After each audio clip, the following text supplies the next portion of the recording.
Put your hand over your eyes. I open my eyes to see the spiritual truth today. I open my eyes to see the spiritual truth today. And now over your ears, I open my ears to hear the spiritual truth today. I open my ears to hear the spiritual truth today. And now over your heart, just extend out your arms. I open my heart to receive the spiritual truth today. I open my heart to receive the spiritual truth today. The spiritual truth that I'm working with today is that there is a power for good in the universe that you can use. There is a power for good in the universe that you can use. Now, because we're in a church and I'm wearing a black robe, you're probably thinking I'm talking about God. And in truth, I am. That is the power that I'm talking about. But for the next 20 minutes or 10 minutes or 6 minutes or whatever I'm going to able to get out here, I want you to not think of the word God. I want you to think of the word power. Really focus on that energy, that power in the universe that is available to all of us.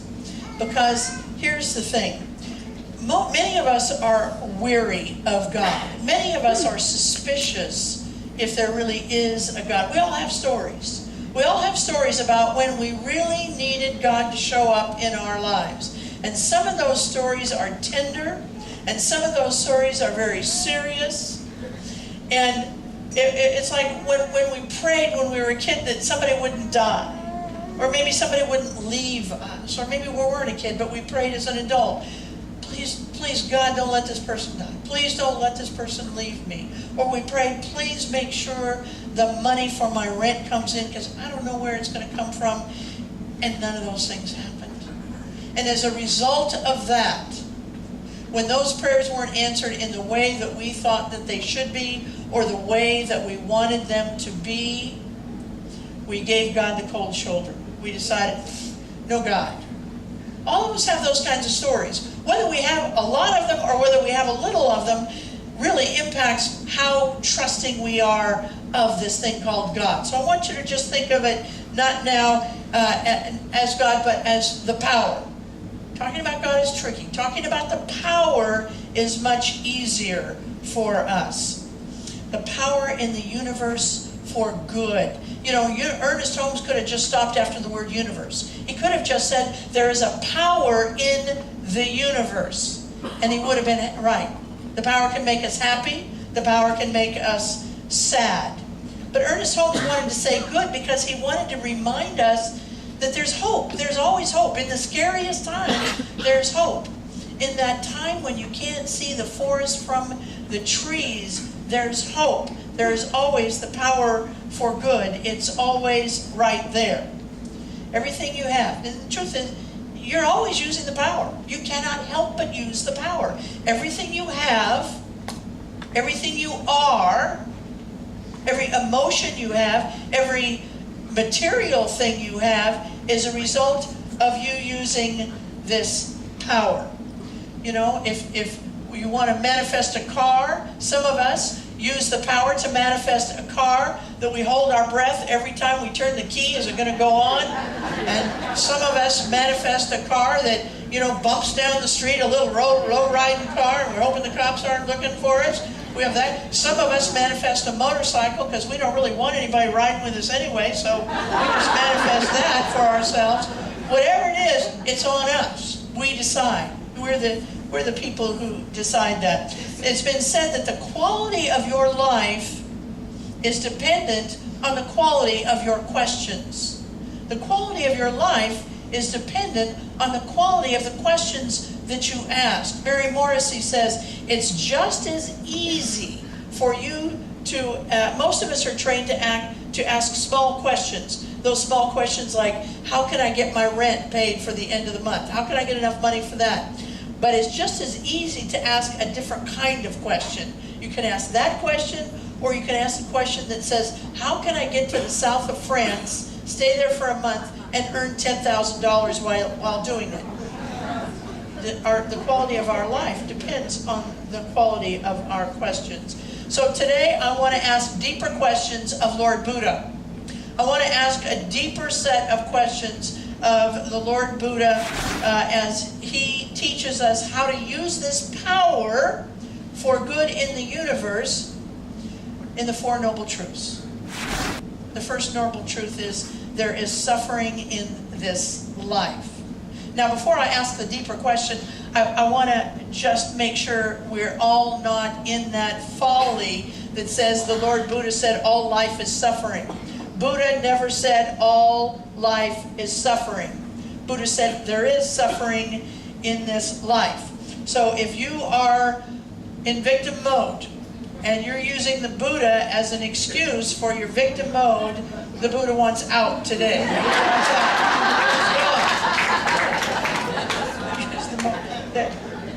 The Buddha says, look, there is suffering in this life, and we know that. We don't need the Buddha to tell us. We experience that.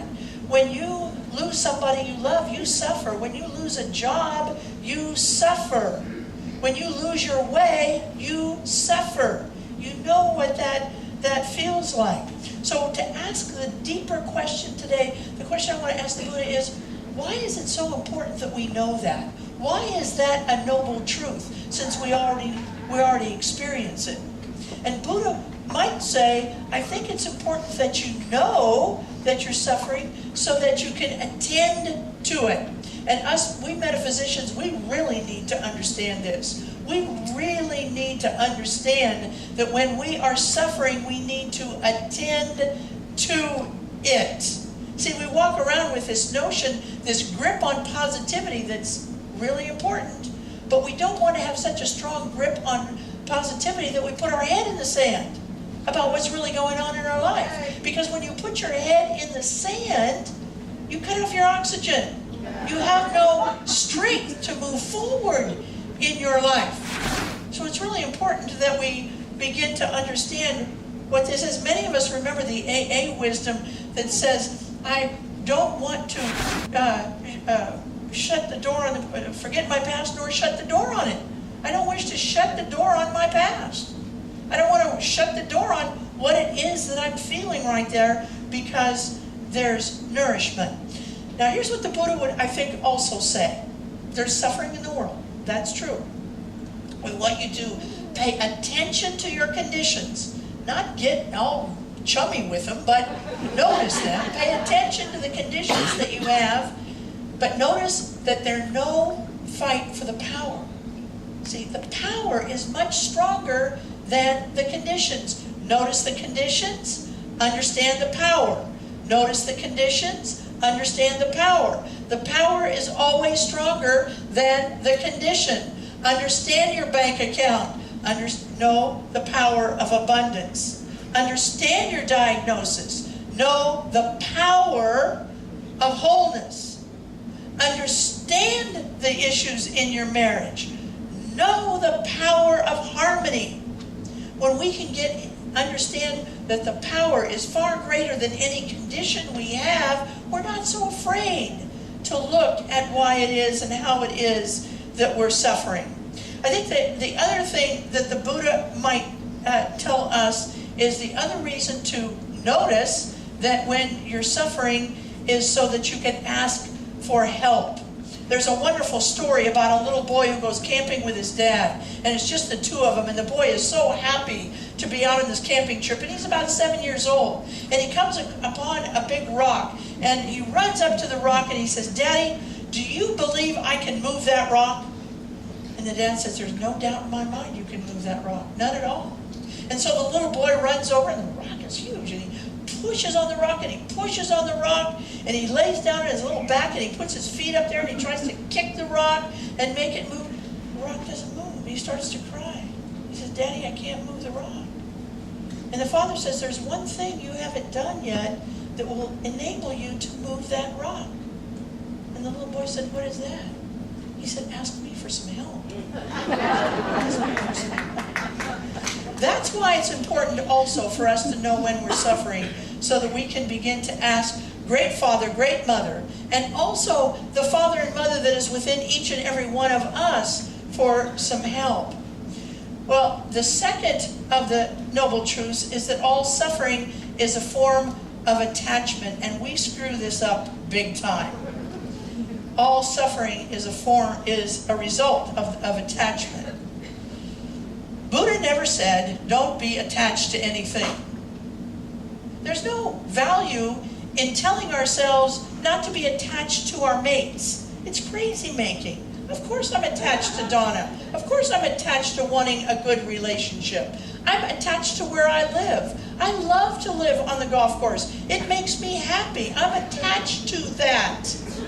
Okay? I'm attached to my car. I like my car. I'm attached to my 8-iron. I like my 8-iron. I like all of those things. I'm attached to them. The difference between what the Buddha is talking about is that he's saying, go ahead and be attached to them, but if you don't have them, know that you are okay. We live in an infinite universe, and what you might lose, you can return to yourself. And that's why it's so important that we get this whole notion of the difference between attachment that feels good and attachment that says, if I don't have it, I'm not okay in our life. Now, I want to be careful here, because when we lose something, of course we want to know we're okay, but we also want to give time for grieving. And I don't want anybody to think that this sermon, that this talk, or that I'm representing Lord Buddha to say you should not be attached to anything, and if you're grieving, there's something that's wrong with you. We need to give time. If we lose something we like, we need to give time to our hearts to find that location in our heart and our mind for that memory to rest. And when that does, and it might take a month, it might take a year, it might take a couple of years, but when it finds that location in our heart to rest there, we'll see the sun again in our lives. We'll hear ourselves laughter, and we'll actually be startled that we're laughing right then. But that means that we're ready to move on. We haven't taken suffering to a place where we're now wearing it. We're now walking in it. We're raising our children in it. My mother was the queen martyr of all martyrs. She knew about this notion of living in suffering. We don't really want to do that. We want to make sure that we want to grieve, but we don't want to live in that. Okay, I'm trying to go really fast, but I'm going to try and just capture one other thing that's important to this whole notion of attachment. One of the reasons that some of us are afraid of attachment comes from that notion that if we really want something, we're going to be disappointed if we don't have it. In fact, if I were to suggest one of the main saboteurs of our success, I think it is this notion that, oh gosh, I really don't want it because I've been so disappointed in my life before. If I want something, I'm going to be sad in our life. And Lord Buddha says I shouldn't be attached anyway, so I'm going to just build this fence around me so that I'm safe. Look, there are a lot of safe people walking around, and you don't want to be one of them, okay? You want to have a little adventure in your life. You want to have a little step out in your life. And that makes you a good Buddhist as well as a good religious scientist. The last thing I want to talk about is that he says you can end suffering. And that's the notion of hope in our lives. Everybody should have hope in our lives. And here's the thing. In religious science, in science of mind, in New Thought churches, sometimes the hope gets a bad rap. Because we want to name and claim our good. And if we're not naming and claiming our good, it's not good enough. Okay, look, let's be real here.